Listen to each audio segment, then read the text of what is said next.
First, a closer look at an iconic moment in popular music history.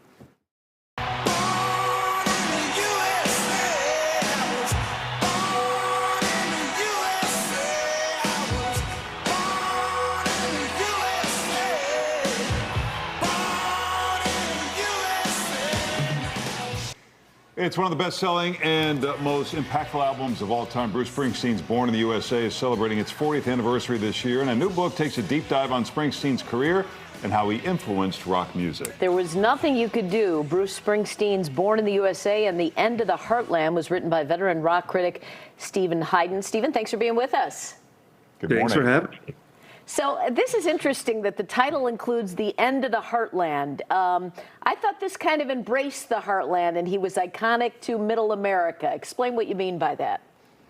Yeah, it's really talking about like what's happened in America in the last 40 years. The sort of idea of like a center of the country that everyone can come together and have common ground. I feel like that's something that Bruce Springsteen wrote about in 1984, and it's something that it feels hard to come by here 40 years later.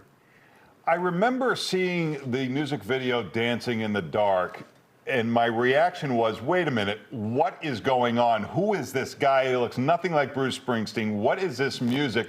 I'm surprised he would embrace the MTV makeover, faster beat songs. What happened there? How was he convinced to do that? Yeah, it's an interesting thing because, you know, this is the 7th album of his career, and normally the 7th album isn't the biggest album of your career. It usually comes later. Like, he was in his mid-30s when this happened. It just seemed like this was a moment where he really embraced being a pop star. I mean, this record had 7 top 10 singles. You know, it was on the charts for like a year and a half. It was just one of those just 80s mega blockbusters. But didn't another director have a vision for this video first, and then it got changed halfway through? Yeah, there's an original version of this video. If you go on YouTube, you can see it. I'm sure Bruce wouldn't want you to see it. It's a very awkward video. Basically, Bruce is dressed up in like a white shirt, black pants, black bandana. He's dancing around very awkwardly in like a studio somewhere. Wait, more awkwardly than this? Yeah, believe it or not, this is like the good dance version of the video. Yeah, it was actually much worse, the original version. Yeah, you can find that on YouTube. Yeah, you talk about the Heartland, and you know many of his lyrics are, I would say, are more liberal, and yet conservatives brace him as well. How has he been able to sort of bridge that partisan divide?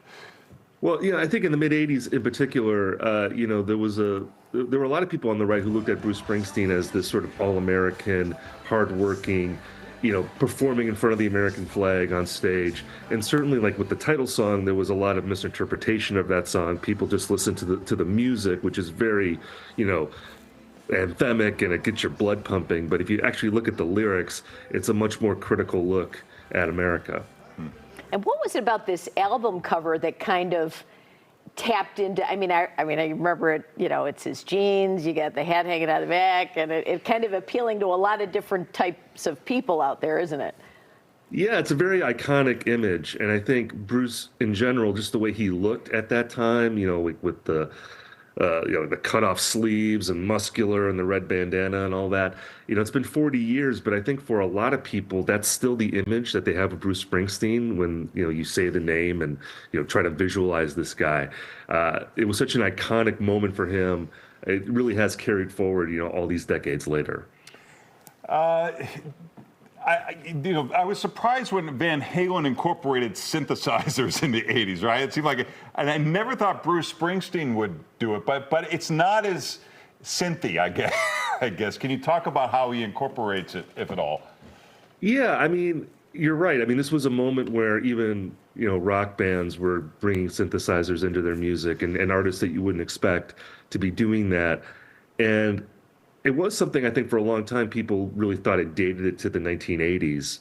But it's funny, like, how music changes, because there's actually a lot of bands now who have emulated what Bruce was doing in the mid-'80s. So it might have seemed dated for a while, but it's kind of come back around again where it's weirdly contemporary in a way that you maybe wouldn't have expected. And he's still filling stadiums at 74 years old. Yeah. Still one of the best live performers you'll see. I mean, his concerts still go 2 hours. It's amazing.